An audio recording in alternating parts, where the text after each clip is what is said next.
Best varicose wines చికిత్సనే పొందండి. నొప్పి లేని చికిత్స కోసం సంప్రదించండి ఎవిస్ హాస్పిటల్. భక్తిస్త్వయి స్థిరతరా భగవన్ యది స్యాత్ దైవేన నః ఫలిత దివ్య కిశోరవేషే ముక్తి స్వయం ముకులితాంజలి సేవతే స్మాన్ ధర్మార్థ కామగతయః సమయ ప్రతీక్షా. భగవంతుని యందు బుద్ధి నిలవటం ఎంత కష్టమండి. ఏదైనా ఒక విషయం మీద బుద్ధి నిలవటమే బహు కష్టం. అయితే ఈ కృష్ణగాథలు వింటుంటే బుద్ధి నిలబడుతుందట. ఎట్లా నిలబడుతుందో చూద్దాం. అయితే ఈ కంసుడి దగ్గరికి వచ్చినటువంటి నారదుడు దేవలోకానికి వెళ్ళిపోయి ఇప్పుడు కృష్ణుడి దగ్గరికి బయలుదేరాడు. అక్రూరుడు కృష్ణుడి దగ్గరికి బయలుదేరాడు, రేపల్లెకి బయలుదేరాడు పిల్లల్ని వెంట పెట్టుకుని రావడం కోసం. అయితే నారదుడు కూడా వచ్చాడు. వచ్చి స్వామిని నారదుడు కృష్ణుడిని ప్రార్థిస్తూ చెప్పిన మాటల్ని పోతన గారు బహు చక్కగా చెప్పారండి. పద్యం చెప్పటం లేదు, అర్థమే చెప్తాను చూడండి. ప్రపంచమంతా ఉన్న శక్తివి తండ్రి, నువ్వు సర్వనియామకుడివి. అంటే నువ్వు ఎవడేం చెయ్యాలి అనేది నియమించేది సాక్షాత్ భగవంతుడే. మనం చేసేదంతా మన సొంతం కాదట.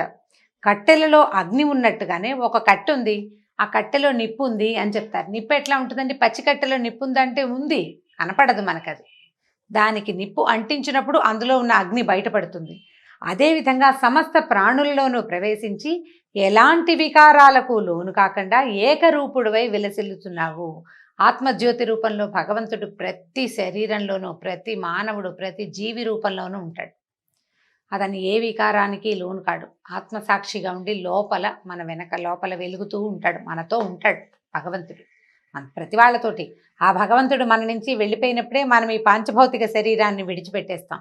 మనం అని మనం చెప్పుకుంటున్నది మనము కాదు, భగవంతుడే.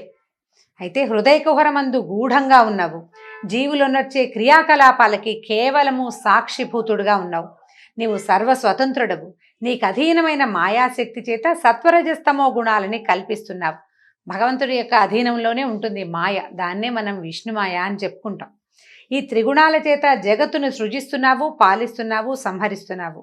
రాజుల ఆకారాలు ధరించి ఉన్న రాక్షసులను నిర్మూలించి ఈ భూమండలాన్ని కాపాడడం కోసం అవతరించావు స్వామి నువ్వు అని చెప్తూ ఏమంటున్నాడంటే, ఇంతకుముందు నువ్వు ఎందరినో సంహరించావు. ఇక ముందు రేపు నాడు జరగబోయేది చెప్తున్నాడు. చాణూరుడు, ముష్టికుడు, గజుడు, కంసుడు, శంఖుడు, కాలయవనుడు, మురుడు, నరకుడు, పౌండ్రకుడు, శిశుపాలుడు, దంతభక్తుడు, సాలుడు మొదలైన వారు నీ చేతిలో మరణిస్తారు. దేవలోకం నుంచి పారిజాత వృక్షాన్ని పెళ్లగించి తెస్తావు. నీ వల్ల నృగునికి శాప విముక్తి కలుగుతుంది. శమంతకమణిని స్వీకరిస్తావు. మృతులైన బ్రాహ్మణ కుమారులను తిరిగి తెచ్చి ఇస్తావు. అర్జునుడికి సారథివై అక్షౌహిణుల సైన్యాన్ని సంహరిస్తావు తండ్రి. తర్వాత వర్ధనశీలుడైన పరమేష్టి కూడా, అంటే మనుషులని పుట్టించే పరమేష్టి కూడా నీవు చేసే పనులు లెక్కించలేకపోతాడు. నీ లీలలు అపారమైనవి, అనంతమైనవి. వాటిని లెక్క పెట్టలేము. మనం లెక్కబెట్టి కొన్ని చెప్పుకుంటాం. లెక్కలేనన్ని లీలలు చేస్తాడు లీలామానుష విగ్రహధారి అయిన కృష్ణుడు. నీ వల్లే సత్వరజస్తమో గుణాలు జనించి వృద్ధి పొంది అణగారిపోతాయి. నీ రూపానికి మేరలేదు. నువ్వు సర్వవ్యాపివి, జయశీలుడవు, సహనశీలివి, పరమేశ్వరుడవు, ప్రమాణరహితుడవు, ప్రపంచ నియామకుడు అయినటువంటి నీకు నమస్కరిస్తానంటూ నారదుడు వేనోళ్ల విష్ణుని, ఈ కృష్ణుడిని పొగిడి సెలవు పుచ్చుకున్నాడట. ఆ తర్వాత ఒక రోజట గోపబాలుడు కృష్ణుడితో కలిసి అడవికి వెళ్ళాట. చూడండి, ఇప్పుడు ఇవన్నీ మాట్లాడాడు బోళ్ళంత వివరంగా. ఈయన దేవదేవుడు అవతారం ఎత్తలేదు, ఇంకా బాలకుడి వేషంలోనే ఉన్నాడు. అంటే తన పాత్రకి న్యాయం చేకూరుస్తూనే ఉన్నాడు అనమాట. పోయి ఒక పర్వతం, ఒక చిన్న కొండ దగ్గర దాగుడు మూతలు ఆడుకుంటున్నారట. అందులో కొందరేమో గొర్రెలుగా, కొందరు కాపరులుగా, కొందరు గజ దొంగలుగా ఏర్పడి వాళ్లలో వాళ్ళు కళ్ళు మూసుకుని కళ్ళగంతలాడే ఆట ఆడుకుంటున్నారు. అందులో మయుడనే ఒక రాక్షసుని యొక్క కుమారుడైనటువంటి వ్యోమకాసురుడు అనేవాడు ఒకడొచ్చాడు. మయుడనే రాక్షసుని యొక్క పెద్ద కొడుకు. ఈ వ్యోమకాసురుడు ఏం చేశాడట, ఒక గోపాలక రూపం ధరించి, ఈ అడ్డు లేదు, వాడి దొంగతనానికి అడ్డమే లేదు, అందరూ గోపాలక రూపంలో ఉంటే వాడిని అనుమానిస్తారు. ఏం చేశాడు, ఈ ఆటలో గొర్రెలుగా నటిస్తున్న పిల్లల్ని ఒకళ్ళని తప్ప మిగిలిన వాళ్ళందరినీ ఒక్కొక్కళ్ళని కన్ను గప్పి పర్వత గుహలోకి తీసుకుపోయాడు. అందరినీ పర్వత గుహలో పెడుతున్నాడు. క్రమంగా గోపాలకులు కుమారులు చిన్నపిల్లలందరినీ అందులోకి, ఆ గుహలోకి తీసుకెళ్ళిపోయి పెద్ద బండతోటి వాకిలి మూసేసి మళ్ళీ వచ్చి ఆటలో చేరాడు. గొర్రెలుగా నటిస్తున్న వాళ్ళందరినీ ఎక్కడో దాచారనమాట. గోపాలకులు ఇప్పుడు గొర్రెల తాలూకు కాపర్లుగా ఉన్నవాళ్ళు వెతుక్కుంటూ ఉంటారు. ఇక దాచిన వాళ్ళు ఎవరు? గజ దొంగలుగా ఉన్నవాళ్ళు. ఈ కొత్తగా వచ్చిన రాక్షసుడు ఏం చేశాడు, ఆ గజ దొంగ వేషం వేసి పిల్లలందరినీ తీసుకెళ్లి దాచిపెట్టేశాడు కొండ గుహలో. సర్వజ్ఞుడు, గర్వాంధులైన ధనుజుల్ని దునుమాడేవాడైనటువంటి కృష్ణుడు నవ్వుతూ చెప్పాడు, ఓ రాక్షస, నీ గుట్టు బయలుపడింది. నువ్వు చాలా గజ దొంగవి, గొల్ల పిల్లలందరినీ కొండలో దాచిపెట్టావు, మిగిలిన వాళ్ళు కూడా పెడుదుగాని రా అని ఏం చేశాడట, సింహం తోడల్ని పట్టుకున్నట్టుగా ఇట్లా ఓడిసి పట్టుకున్నాడట, చంక కింద ఇరికించుకున్నాడనమాట. ఇరికించుకుని ఏం చేశాడు, ఇట్లా గట్టిగా ఎప్పుడైతే కృష్ణ స్పర్శ తగిలిందో వాడు చేతి కిందకు వచ్చేసరికల్లా, అంటే శరీరానికి దగ్గరగా వచ్చేసరికల్లా రాక్షసాకారంతో పెద్దగా అయిపోయాడు. స్పర్శ తగిలేసరికల్లా విడిపించుకునే శక్తి లేదు, భయం పడుతూనే గింజుకుంటున్నాడట. గింజుకుంటుంటే ఈ చేతి కింద పెట్టి గట్టిగా నొక్కేశాడట మెడని. అంత పెద్ద రాక్షసుడు ఈ 14-15 సంవత్సరాల బాలకుడి చంక సందులో ఇరుక్కుపోయి మెడ విరిగి మరణించాడు. దేవతలు ఓహో ఓహో అన్నారట. అక్కడి నుంచి ఏం చేశాడు కృష్ణుడు, ఈ దానవుణ్ణి చేతిలో ఇచ్చి విసిరేసి పర్వత గుహాద్వారం మూసి ఉంది కదా, ఒక కొండకి రాయడం పెట్టాడు. ఆ రాయిని ముక్కలయ్యేలాగా తన్ని గుహలో తిరుగుతున్నారట పిల్లలంతా. ఏమిటో ఎక్కడికో వచ్చేసాం, ఎక్కడున్నామో తెలియటలేదు, వాళ్ళందరినీ బయటికి తీసుకొచ్చాడు. ఆ రాత్రి అక్రూరుడు మధురా నగరంలో ఉండి మర్నాడి ప్రాతకాలం లేచి నిత్యానుష్ఠానాలు అవి తీర్చుకుని నందకులానికి బయలుదేరాడు. బయలుదేరుతూ ఇట్లా ఆలోచిస్తున్నట్టు ఏమనుకుంటున్నాడు, కిందటి జన్మలో నేను ఎలాంటి తపస్సు చేశానో, ఎలాంటి దానాలు చేశానో, ఆది పరమయోగులకి కూడా అందనేటువంటి బ్రహ్మస్వరూపుణ్ణి, తెలివి మాలిన వాడిని అయిన నేను, అంటే ఏ శక్తియుక్తులు లేనివాడిని, సాధారణమైన వ్యక్తిని, నాకేం తపస్సు లేదు ఏం లేదు, కానీ నేను భగవంతుడిని దర్శించడానికి వెళ్ళబోతున్నాను అంటే కృష్ణుడు భగవంతుడని స్పష్టంగా ఎరుకగలిగిన వాడు అక్రూరుడు. మునుపు ప్రహ్లాదుడు, అంబరీషుడు వాళ్ళంతా ఏ భగవంతుడి పాదాలని ఆశ్రయించి జనన మరణ చక్రాన్ని నుంచి తప్పుకున్నారో అతని అవతారమే కదా ఈ కృష్ణుడు. ఇప్పుడు ఈయన్ని వైరబుద్ధితో చంపడానికి, నిష్కారణం అంటే నాకేం లేదు, నా మీద అతనికి ఏం ప్రేమ ఉంటుంది, వాళ్ళని పిలవడానికి నన్ను వ్యాజంగా పెట్టుకున్నాడు అంతే. అయినా కూడా నా మీద ప్రేమతో చేశాడు. అతను వీళ్ళని చంపడానికి పెట్టుకున్నా కూడా వాడు నా మీద ఎంత ప్రేమ అంటే, వాడికి ఆ కంసుడు, దుర్మార్గుడైన కంసుడికి కూడా ప్రేమ లేకపోతే ఇంత మంచి పనికి ఎవరైనా పెడతారా? వాడిలాంటి స్నేహితుడు మళ్ళీ దొరుకుతాడా నాకు? భగవంతుడిని చూసి రారా అని వాడికి పగే, కానీ ఇది నాకు వరం కదా అని భావిస్తున్నాడు అనమాట.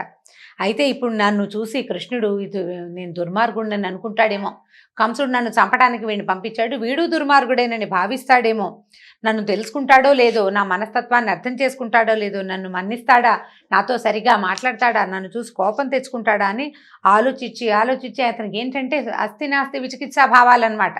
భగవంతుడు ఎరుకగలిగిన భగవంతుడు నన్నెందుకు తెలుసుకోడు అని అనిపిస్తోంది ఒకసారి. కానీ నేను దుర్మార్గుడైన కంసుని యొక్క పనుపును వస్తున్నాను కాబట్టి తను ఆదరించడేమోనని భయం వేస్తుంది. మనకు కూడా అలాంటివే భావాలు కలుగుతూ ఉంటాయండి. పరిపరి విధాల పోతుంది మనసు ఒక పని చేసేటప్పుడు.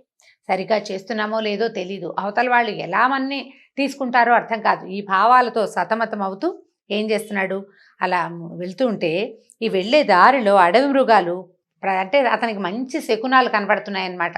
మంచి జంతువులు ఇతన్ని ప్రదక్షిణంగా అతన్ని దాటుకుని వెళ్తున్నాయట. ఇంకా ఆలోచిస్తుంటే ఊహిస్తున్నాడనమాట, చక్కటి ముంగురులు, చందమామ లాంటి ముఖం, కంజదళాయితాక్షుడైన భగవంతుడిని నేను చూడబోతున్నాను అని చెప్పి ఊహించుకుంటున్నాడు. ఆయన రూపం ఎట్లా ఉంటుంది, కృష్ణుడి రూపాన్ని, అతని నవ్వు ముఖాన్ని ఊహించుకుంటూ నాకు అన్ని శకునాలు మంచివి జరుగుతున్నాయి కాబట్టి బహుశా నన్ను మాధవుడు మన్నిస్తాడేమో అని అనుకుంటూ నేను రాత్రిపూటే వెళ్ళి ఆయన కాళ్ళ మీద పడిపోతాను. అంటే నేను ఎలా దండం పెడతాను, ఎలా హ్యాండిల్ చేస్తాను అన్నీ మనం ఊహిస్తాం. ఏదైనా ప్రోగ్రామ్ చేస్తే ఇలా నుంచోవాలి, ఇలా నడవాలి, ఇలా మాట్లాడాలని ఊహిస్తాం కదా. అట్లాగే అక్రూరుడు నానా రకాల ఊహలు చేస్తున్నాడు అనమాట. ఎన్ని ఊహలో పరిపరి విధాల ఆలోచిస్తూ ఈ రథాన్ని ఎక్కి వేగంగా పరిగెత్తాడు. వెళ్తూ ఉంటే ఎలా ఉందంట అంటే గోకులం, ఇప్పటిదాకా మనం పెద్దగా గోకులం గురించి చెప్పుకోలేదండి. పోతన గారు బ్రహ్మాండంగా రాస్తారు. వెళ్ళి చందనము, మొల్ల, మల్లె, తాడి, మద్ది, గోరంట, మర్రి, మామిడి మొదలైన తరుగులతో నిండినది, వికసించిన ఎర్రతామరలు కలిగినది కనుకనే బాలరామకృష్ణుల్ని సంతసింపజేసేది అయిన బృందావనాన్ని తన ముందు తెలుసుకున్నాడు. అలా వెళ్తూ ఉంటే ఊరొచ్చి ప్రత్యక్షమైందట ఆయనకి. ఊళ్ళోకి వెళ్ళాడని చెప్పటం లేదు కవిగారు, ఆ ఊరు అతనికి కనపడింది. బృందావనంలోకి ప్రవేశించాడు. సాయంకాలం అయ్యేసరికల్లా దూడలు, కోడలు, గేదెలు గుంపులుగా వెళ్తూ మేతకెళ్ళి అక్కడక్కడ పచ్చిక మేస్తూ ఎప్పటికీ రాకపోతే వాటి కోసం వెతకడం కోసం వెళ్ళి కొన్ని రావు ఉండిపోతుంటాయి. ఉండిపోతే వాటిని పిలుస్తూ ఉంటారనమాట. అన్నీ వచ్చినాయి, ఇవి రాలేదని, దూడలు ఉండిపోయినాయని, ఓ గేదె ఉండిపోయిందని. వీళ్ళు ఏం చేస్తారు, సాయంకాలం అయ్యేసరికల్లా కేకలు పెట్టి ఒక వెతుకులాడుకుంటారు ముందు. తర్వాత ఒకళ్ళనొకళ్ళు కేస్తారు, హే అక్కడుందా అక్కడుందా, ఎర్రది నల్లది పచ్చది అని గుర్తులు చెప్పుకుంటూ కేకలు పెడుతున్నారు. ఆ కేకలు అరుపులు ఈ ఆవులని వాటిని పిలిచేందుకు ఒక ప్రత్యేకమైన సంకేత భాష ఉంటుంది. ఆ అరుపు తన యజమాని తాలూకు కంఠస్వరాన్ని ఆ పశువు గుర్తిస్తుందన్నమాట. అట్లాంటి కేకల్ని తర్వాత తమకు ఆమె పాలు కారుతూ పరిగెడుతున్న ఆవులు, దూడల కోసం పరిగెడుతున్న ఆవులని జాగరూకులుగా అటు ఇటుగా, అంటే ఈ ఆవుల మందకి అటు ఇటు ఏ జంతువులు రాకుండా కాపలా కాస్తున్నటువంటి గోపాలురిని చూసుకుంటూ ఎంత అందంగా ఉందో ఆ గోపల్లె. గోధుళ్ళు వేళ, సాయంకాలం వేళ తిరిగి వస్తుంటే పశువులు అక్కడ రేగే దుమ్ము పరమ పవిత్రమైనదట. ఆ పవిత్రమైన గోధూళి తనని మరింత పవిత్రం చేస్తూ ఉండగా ఈయన బలరామకృష్ణుల భుజదండాలనే ప్రాకారాలతో రక్షింపబడుతున్న రేపల్లెలోకి ప్రవేశించాడు. ఎంత పరమాద్భుతంగా ఉందంటే ఆయన ఆ వెళ్తున్న దారినే చూసే నేను భగవంతుని చేరిపోయానని అత్యుత్సాహంతో గబగబా వెళ్తున్నాడనమాట. ఆవులు, దూడలు, తర్వాత ఎద్దులు, చిన్న చిన్న లేగదూడల చెంగనాలు, తల్లుల దగ్గరికి అవి పరిగెత్తటాలు, అట్లాంటి దృశ్యాలన్నీ గమనించుకుంటూ ఆనందంతో వెళ్ళాడు లోపలికి. అయితే అక్కడ పాదాల ముద్రలు కనపడ్డాయట. పద్మము, అంకుశము మొదలైన శుభలక్షణాలు కలిగిన కృష్ణుని అడుగుల చొప్పు సంతోషంతో అడుగుల ముద్రలు కనపడుతున్నాయట. వాటిని చూసి మేను పులకించి ఆనంద భాష్పాలతోటి కళ్ళలోంచి నీళ్ళు వచ్చేస్తున్నాయన్నమాట. అక్రూరుడు ఉత్కంఠతోటి రథం నుంచి దిగాడు. భగవంతుణ్ణి చూస్తానన్న ఉత్సాహం, చూడబోతున్నానన్న ఆనందం, చూసేస్తున్నానన్న సంతోషం, ఇవన్నీ భక్తులకి ఎంత విపరీతమైన ఉద్వేగాన్ని, ఆనందాన్ని కలిగిస్తాయో ఈ అక్రూరుడు ఈ నందవ్రజాన్ని దర్శించినప్పుడు రాసిన వర్ణన వ్యాసుల వారు పరమాద్భుతంగా రాశారు సంస్కృతంలోను. అది పోతన గారి వర్ణన అసలు చెప్పనలవగానే సౌందర్యవంతంగా ఉంటుంది. అవకాశం ఉంటే స్వయంగా చదివి తెలుసుకోండి. నేను తేలిగ్గా చెప్పుకుంటూ వెళ్తున్నాను కానీ చదవాలి దాన్ని. ఒక్కొక్క పదము, ఒక్కొక్క విషయము మనం స్వయంగా చదువుతూ ఉంటేనే ఆ అత్యద్భుతమైన పరమానంద అనుభూతి ఏమిటి అనేది మనకు తెలుస్తుంది. అక్కడి నుంచి లోపలికి వెళ్ళారు. ఆ వెళ్తూ ఉంటే వారికి ఏం కనిపించారంటే తామర రేకుల వంటి కన్నులు గలవారు, రంగారు మేనులు, చక్కని వస్త్రాలు ధరించిన వాళ్ళు, వెల్లి విరిసే కాంతులు, పచ్చనైనా నల్లనైనా చక్కటి వస్త్రాలు ధరించారు. కృష్ణుడేమో పసుపచ్చటి బట్ట కట్టుకున్నాడట, పంచ కట్టుకున్నాడు. బలరాముడేమో నల్లటి వస్త్రాన్ని కట్టుకుని పూలదండలు వేసుకుని ఎట్లా ఉన్నారంటే మన్మథాకారులుగా ఉన్నటువంటి పాలు పితికే వాడల్లో ఉండి, అంటే ఈ గొల్లపల్లెలో అలా సంతోషంగా తిరుగుతున్నటువంటి బలరామకృష్ణులని స్వయంగా మాంసనేత్రంతో దర్శించాడు అక్రూరుడు. ఇది చూసేసరికి ఆనందం పట్టలేకపోయాడనమాట. అంత సౌందర్యాన్ని అంటే భక్తి వల్ల వచ్చిన భావన వేరు. సాధారణంగా అబ్బాయిలు బాగున్నారనిపిస్తుంది. ఈ కనపడుతున్న అందమైన అబ్బాయే భగవంతుడని, ఆ పక్కనున్న బంగారు రంగుతో వెలిగేవాడే ఆయన యొక్క పాన్ పని తెలుసుకున్నవాడి భావన వేరేగా ఉంటుంది కదా. సాధారణంగా అబ్బో బాగున్నారండి, ఓ పిల్లాడు పచ్చగా ఉన్నాడు, ఓ పిల్లవాడు నల్లగా ఉన్నాడు అంటే సాధారణ భావం. వీడే భగవంతుడు. తన ఎదురుగుండా ఉన్న ఈ 15-16 సంవత్సరాలు కూడా పూర్తిగా లేని పిల్లవాడు ఇతడు సాక్షాత్ హరి అని, పక్కనున్నవాడు సాక్షాత్ ఆదిశేషు అని అర్థమయ్యి తెలుసుకున్నవాడి భావన, వాళ్ళ ఆనందము అపరిమితమైనదన్నమాట. పరమానందంతో శ్రీకృష్ణ పాదాలకి బలరామకృష్ణుల పాదాలకి నమస్కారం చేశాడు. అక్కడి నుంచి ఈయన ఏం చేశాడు, ఈయన చేతులతోటి కృష్ణుడు కౌగిలించుకున్నాడట అక్రూరుని. అనంతం ఇద్దరు దండం పెట్టారు, ఇద్దరికి దండం పెట్టాడు, ఇద్దరు కౌగిలించుకున్నారు. తమ ఇంటికి తీసుకెళ్తే సరే అడిగారు, అడిగి కనుక్కున్నారు. గద్దె మీద కూర్చోబెట్టి కాళ్ళు కడిగారు, మధుపర్కం సమర్పించారు. తర్వాత చక్కగా భోజనం పెట్టారు, తాంబూలం అవి ఇచ్చారు. నందుడు కూడా వచ్చి ఆయన్ని చాలా ఆదరించి ఇలా అడిగాడు. ఏమన్నాడు, ఏమిటయ్యా అక్రూరా, చెల్లెలు వద్దు వద్దని ఏడుస్తుంటే నీచుడై మేనల్లుళ్ళని చంపిన మీ కంసుడు బతికుండగా, అంటే వాడుండగా దశార్హ వంశపు వాళ్ళైన మీకు భూమి మీద బతుకుందా? మీరు ఎట్లా ఉంటున్నారు అతని దగ్గర? చెల్లెలు ఏడుస్తుంటే ఆమె పిల్లల్ని చంపిన దుర్మార్గుడు రాజు, అతన్ని సేవించేవాళ్ళు మీరు. మీ వంశం వాళ్ళు బతికేందుకు అవకాశం ఉందా నాయన? మిమ్మల్ని మీరు బాగున్నారా అని ఎలా అడగాలి నేను? మీరున్నది ఎట్లాంటి వాడు, దుర్మార్గుడైన వాడి పాలనలో కదా అని అన్నాడు. అనేసరికల్లా అప్పుడు అందరు నిదానంగా ఒకళ్ళు ప్రశ్నించుకున్నారనమాట.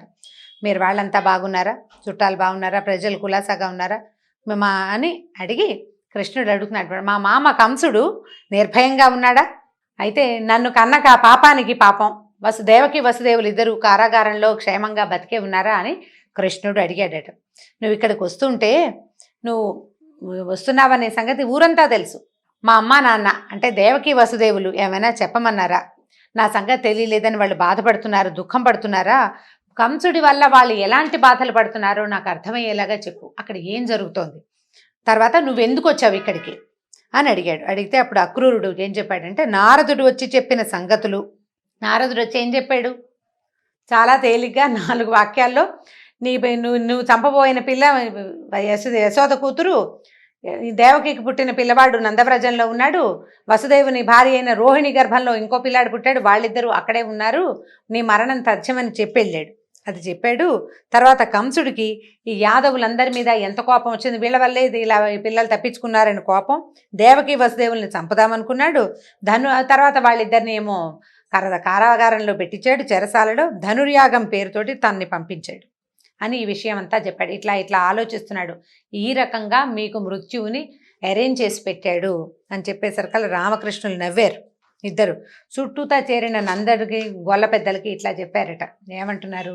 రాజైన కంసుడు ధనుర్యాగం దర్శించడానికి పంపాడు, కబురు పంపించాడు మనకి. ఆ ప్రభువుని చూడ్డానికి వెళ్ళాలి. రాజుగారు కబురు చేస్తే మా ఇంట్లో పెళ్ళి రండి అంటే వెళ్ళొద్దు, మరి మన ఆఫీసర్ పిలిస్తే వెళ్ళవలసిందే, రాజు చెప్తే తప్పకుండా వెళ్ళాలి. కాబట్టి మీ ఇళ్లలో ఉన్నటువంటి పాలు, పెరుగు, నెయ్యి, కట్నాలు, కానుకలు అన్నీ మీ శక్తి అనుసారం అమర్చండి. మొదట బళ్ళని సమాయత్తం చేసుకుందాము, మనమంతా మధురా నగరానికి వెళ్దామన్నాడు. అక్కడి నుంచి అక్రూరుడు ఈ రామకృష్ణులు ఇద్దరిని మధురకి తీసుకెళ్తాడు అని తెలిసేసరికల్లా గోపవనితలంతా కంగారు పడిపోయి భయపడిపోయారు. ఇక చాలా బమ్మో ఇంకేముంది, కుమారులిద్దరినీ తను రథంలో తీసుకెళ్తానని వెనకాల వీళ్ళందరినీ రమ్మని అక్రూరుడు చెప్పాడు. ఎప్పుడైతే అక్రూరుడు వీళ్ళని తీసుకెళ్తాడని అర్థమైందో అక్కడి నుంచి గోపకాంతలంతా కంగారు పడిపోయారమ్మో ఇంకేముంది, అక్కడికి వెళ్తే ఇంకా చాలా ప్రమాదం అని, ఈ పిల్లాన్ని రోజు చూడలేకపోతాం, కృష్ణుణ్ణి, హృదయేశ్వరుడైన శ్రీకృష్ణుణ్ణి నిత్యము దర్శించలేకపోతామని కళవళ పడిపోయినటువంటి గోపవనితలు అందరూ ఫీల్ అయిపోయారు. పైగా ఏమనుకుంటున్నారంటే, ఈయనున్నాడు కదా బ్రహ్మదేవుడికి పని బాట లేదు, ఆయన ఏదో ఒక నలుగురు మనుషులను తయారు చేసి ఊరుకోకుండా ఈ మన కృష్ణుని ఇక్కడ ఉండనీయకుండా పిల్లల్ని తిప్పినట్టుగా ఇక్కడి నుంచి అక్కడెక్కడికో తిప్పడానికి ప్రయత్నం చేస్తున్నాడు. ఎవరైనా సరే చెప్పి ఈ పద్ధతులు మాన్పిస్తే బాగుంటుంది, ఇదేమిటి ఇట్లా మళ్ళీ తీసుకెళ్ళిపోతున్నారని వాళ్ళు ఒకే రకంగా దిగులు పడుతున్నారనమాట. ఒకళ్ళు ఏడ్చేస్తున్నారు వెళ్ళొద్దు అని, వెళ్ళకూడదని. కొంతమంది యశోదా దగ్గరికి వెళ్ళి చెప్తున్నారు, పిల్లవాడిని పంపించొద్దు, కృష్ణుడిని పంపొద్దని. నేను పిల్లవాడని చెప్తున్నాను కానీ వాళ్ళు అట్లా చెప్పట్లేదు, మా హృదయేశ్వరుని పంపించొద్దనే చెప్తున్నారు. ఎన్ని విధాలో ప్రయత్నం చేశారు, బతిమలాడారు, అడిగారు, వద్దు నువ్వు వెళ్ళొద్దు అని చెప్పి. అప్పుడు ఏం చెప్పారంటే, సరే వీళ్ళకి కనపడకుండా వెళ్ళిపోయాడట, మళ్ళీ వస్తానని. కొంతమంది అంటే రాత్రిపూట సాయంకాలం అయ్యేసరికల్లా దూతికలకి వీళ్ళు అందరు పిలుస్తున్నారనమాట, వాళ్ళు నేను రమ్మంటున్నారు వీళ్ళని రమ్మంటున్నారని కృష్ణుడి దగ్గరకు వచ్చి చెప్పే వాళ్ళకి మళ్ళీ వస్తామని చెప్పించాడు, మళ్ళీ కలుద్దామని చెప్పించాడు. ఈ తర్వాత గోపి మళ్ళీ వస్తానని చెప్పి పెరుగు బళ్ళ నిండా కానుకలు, పాలు, పెరుగు, వెన్న, నెయ్యి ఎత్తించుకుని నందుడు మొదలుగా కలిగిన గోపకులు వెంటరాగా అక్రూరుడితోలే రథాన్ని ఎక్కి కృష్ణుడు బలరామ సమేతంగా బయలుదేరాడు. వాళ్ళందరూ బళ్ళల్లో బయలుదేరితే అక్రూరుడు వేసుకొచ్చినటువంటి రథం మీద బలరాముడు మరియు కృష్ణుడు ఎక్కి అతనితోటి పాటు బయలుదేరారు. ఇంకేముంది, గుర్రం బండి వెళ్ళిపోతోందని ఘోష యువతలంతా ఏడుస్తూ నుంచున్నారట. దూరంగా ఆ బండి నడిచినంత దారి గుర్రబండి తాలూకు పైన దిగుతున్న తెల్లని పతాకం, ఆ గుర్రాలు పరిగెడుతుంటే వచ్చే దుమ్ముని చూస్తూ దూరంగా భగవంతుడు తమ నుంచి దూరం అయిపోతున్నాడన్న భావనతోటి అట్లా చూస్తూ ఉండిపోయారనమాట. అయితే వీళ్ళు అలా క్రమంగా యమునా నదిని దర్శించారు. అంటే ఈ ఊరు దాటి వెళ్తున్నారనమాట. కాళిందిని చూసి నదీ జలాన్ని కూడా తాగి తర్వాత అక్కడ మేము ఇక్కడ మళ్ళీ ఎప్పటికీ ఈ నీరు తాగుతాము అన్న భావనతోటి రథం దిగి మంచినీళ్లు తాగి, సరే వేద మంత్రాలు జపిస్తూ ఈయనేమో జపం చేసుకుంటున్నాడు కాళిందిలో, వీళ్ళిద్దరూ మంచినీళ్ళు తాగి రథం ఎక్కి కూర్చున్నారనమాట. తర్వాత ఏం జరిగిందో వచ్చే సంచికలో తెలుసుకుందాం. నమస్కారం.